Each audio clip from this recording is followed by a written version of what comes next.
Hey guys, and welcome back to Season 1, Episode 4 of the Heartbreaking Carry series. I'm Highfly15, and this is King Matt, and he is in his IS-7 together with Knight of Love. And he is also in his IS-7, and then we have Hakukai, who is in his Leopard 1, and they're in a Tier 10 battle. As we can see here, there are a couple of Tier 8s and a couple of Tier 9s, but mostly Tier 10s, and they are on Sacred Valley, a very interesting map. Going south, you will always have a little bit of a skirmish from long range. Going north, you will always have a bit of a brawl up here, as there are a lot more corners to check and fight amongst. And we see here Hakukai just checked out who was coming by going over the ridge up there, and he spotted a bunch of Tier 9 and 10 tanks coming up. So they will have a good old time up here, fighting some Tier... Whoa, and the Patton takes a beating already. He just took 2 shots from the Leopard and I think the E50M, because that damage, yep, it was just ouch. And see, he's still up here. He got a shot from the T62A, because that damage isn't very great. It does damage, but it's not that much. It's like 320, I think, but it fires quite fast and has pretty good penetration, if I recall correctly. But yeah, the M48 pattern is still around, along with an E5 and a Object 268. And they're being very cautious here, because that object can hurt a lot. But it peeks up and gets a shot from the IS-7, and he's now on lead health. It's quite funny. The IS-7, King Matt, did a very nice damage roll there. The average damage is 490, so getting 600 is quite good. Quite good. The Patton is silly enough to peek forward there. He just checks. King Matt checks where he gets penetrated, and the Knight of Love takes out the M48. The object is now moving forward. He can get shot by every single one. A couple of them missed, but he got where he wanted to. And he starts to peek, and then gets a shot from the... Ouch! From the IS-7. The IS-7 is penetrated frontally, and now he just has to take this one out. That object needed to be a lot more careful, because his I'm pretty sure his reload wasn't done yet. The reload on those big Tier 10 TDs are really long, but not as long as you would think, because the FV 213, the Death Star, has the longest of all reloads, since it does a ton of damage. So a Jagdpanzer E100 there, hitting another Jagdpanzer for a lot of damage. And, well, the East has fallen, so they are going back. And we can see here that the teams are not that equal anymore. They have been losing all of their tanks on the East, and are now down 3-6. But no matter, we can return. King Matt and King of Love and Hakukai can return. Are you kidding me? Such a low damage roll on a nearly dead enemy. That's RNGesus for you there. Oh my god, random number generator. He sees an IS-7 over here. Nah, you won't penetrate that. Nah, ricochet. But let's see what they can do. They probably just have to get back right now. Ouch. Oh, he gets out of the way.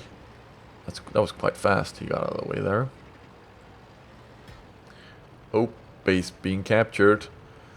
I think it's by something small, because we didn't see anything small pass by them down there as he was looking over the east. So I'm thinking it's something small. And maybe something big. I don't think you'd start capping all alone. That would be quite silly. Or is he? He's not being spotted. Oh, sliding into action there. Nice, 8 is down there, and a Batchat is sitting down there as well. He's a one-shot, so he can easily be taken out. There's only one dude capping, so there's no need to hurry in and decap at all. You just keep your calm and wait for some backup. King of Love takes out the T-54E1, American autoloader. That's a pretty big target there. Get out of the way. Snapshots the Batchat. Very nice shot there, King Matt. And there we see it. It's the W set. And he is taken out by Hakokai. He's concentrating on it. And the IS-8 is concentrated on Hakokai there. And which allows... Oh, nope, you're not going anywhere, buddy. Getting tracked there. A nice damage roll on him there. So next shot will kill him. Unless King of Love comes out of nowhere. Boom, baby! Right in his face. Very nice there. IS-7, IS-7, 122, 21, 22, 122. I was about to say it again. 121 is over there. And I think the best course of action right here would be... Oh, we could have killed him. Oh, so close. Nope. He's not that stupid. King of Love is being a little peeky. Peeky? What's peeky? I don't know. I'll just shut up, Christian, and commentate on the action. He misses the IS-7, and well, he's just peeking back and forth, trying to be annoying, I think. Well, it's working. You're annoying, IS-7. I don't think he's going to peek that much. He's not going to peek too much, I think. Is he spotting him? As you can see, there's bushes transparent right in front of him, so... Okay, fair enough. Oh, King of Love goes down there and kills out the Narco Maniac. Who's just going back and forth, back and forth. It's weird. It was a little bit weird of him. Back and forth, not really taking care of his side. 121 down there. Pretty sure he knows where it is, where he is. So he's just being very careful here. T95 over there, very slow. Very slow. Hakokai. Hakokai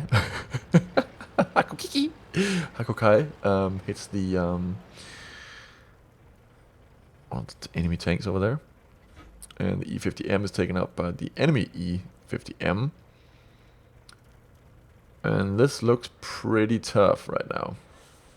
They do have a lot of HP. King of Love is nearly at full HP, and King Matt is at half health.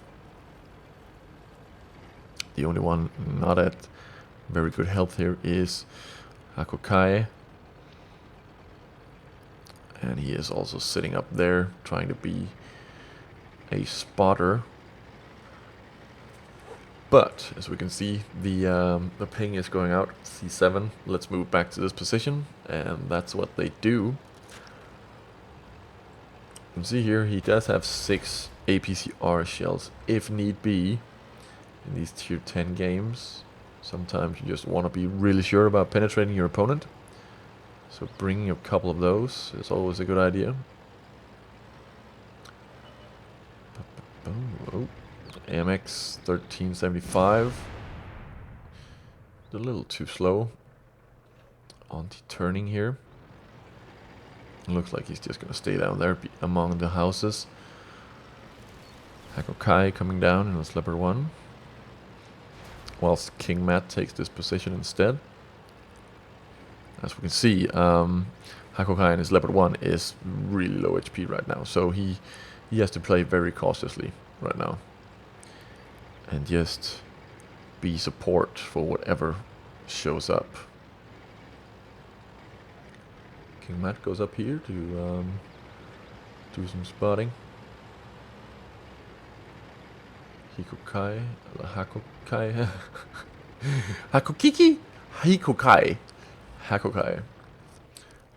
is joining him right beside him.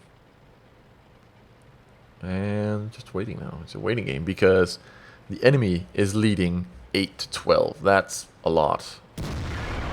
So they should be able to just get in there with a lot of tanks at once, not send them in like this. If they stop doing like this, they will easily win this game. Oh, base being captured. Cheeky. AMX 1375. Doing a little bit of a maneuver there, trying to get their attention and trying to get them down there. Of course, there's no cover left in the cap zone, so he could just be sitting there. And even if he did, he would still be in super risk. An enemy E100 shows up.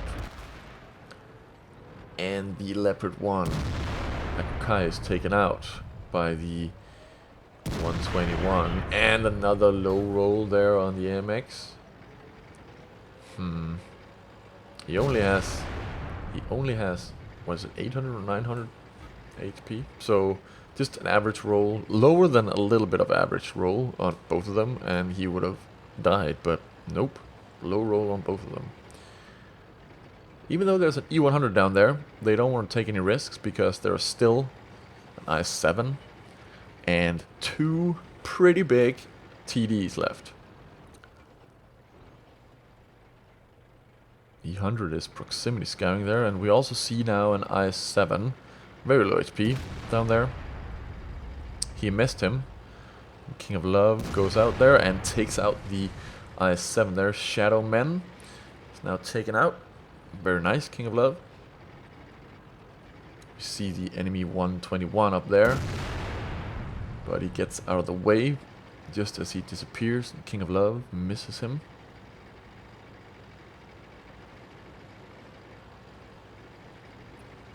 Enemy 100 still just keeping them spotted with that proximity scouting, I think. Of course, King Matt is not spotted right now. But, King of Love. King of Love? I've been saying King of Love. It's Knight of Love. I'm an idiot. Should I go back and fix it? No. I'll leave it in. Ugh, me being an idiot. I'll leave that in. And what is capping now? I'm thinking the 121. Or maybe the T95. That would be insane if he went all the way back. Oh, he had no gun depression, but he could have hit him. That's quite a shame, actually. It is the T95! What the hell? It went all the way. We saw it earlier, all the way west. Oh my god, and he hits the cupola and destroys it. And of course, he calls gold noob GG. He obviously doesn't know that there's a pretty big weak spot on top of his TD. It's a little weird. If you don't know your tank, then don't talk about people being gold. He might have had gold. He might have had gold, but if he had aimed, he would have been able to kill him just as easily. No problem, by the way. Knight of Love. Knight of Love. Takes out the 121. And now there's 1 minute left to find the Jack Panzer E100. But, as you can probably guess, this is the Heartbreaking Carry series. So, yeah. While we see people arguing in the chat about it's hard to win without paying, huh? And the E50M, which didn't do great anyways, is calling his clan. Whatever it says right there. But he didn't get hit by any gold shells, so he shouldn't be complaining at all. He just wanna join the fight, blah blah blah. And yes, cry. Just, I don't even notice gold ammo in games these days. I don't, because mostly I don't play with these high tier armor is everything tanks. So, oh my god, they found him. Oh my god, they killed him with 1 second left. Oh my god!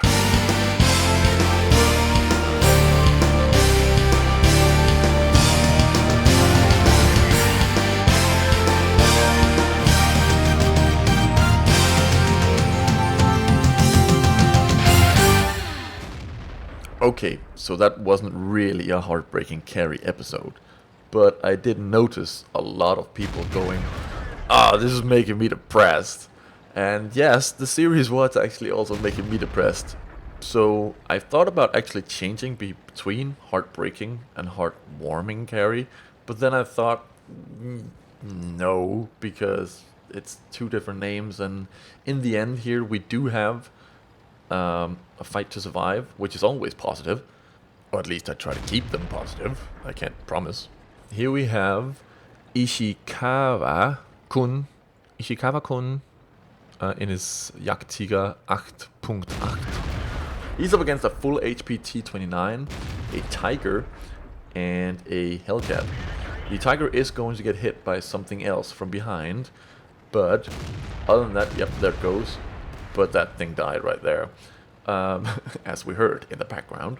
But yeah, people sent in a lot of replays for the Heartbreaking Carry series, but most of them aren't really heartbreaking because it's mostly just a game happening really quick with them killing like 6 dudes, maybe 7, and not really dealing a whole lot of damage, but still doing the best on the team. I don't really see that as a heartbreaking carry, as you don't really carry the game as much, because in the end you are the one left, of course, most of them are, but it's just not a heartbreaking carry when it's not lost in either the very last second or the fact that you have to fight off a ton of people and you kill almost all of them, but you die to the very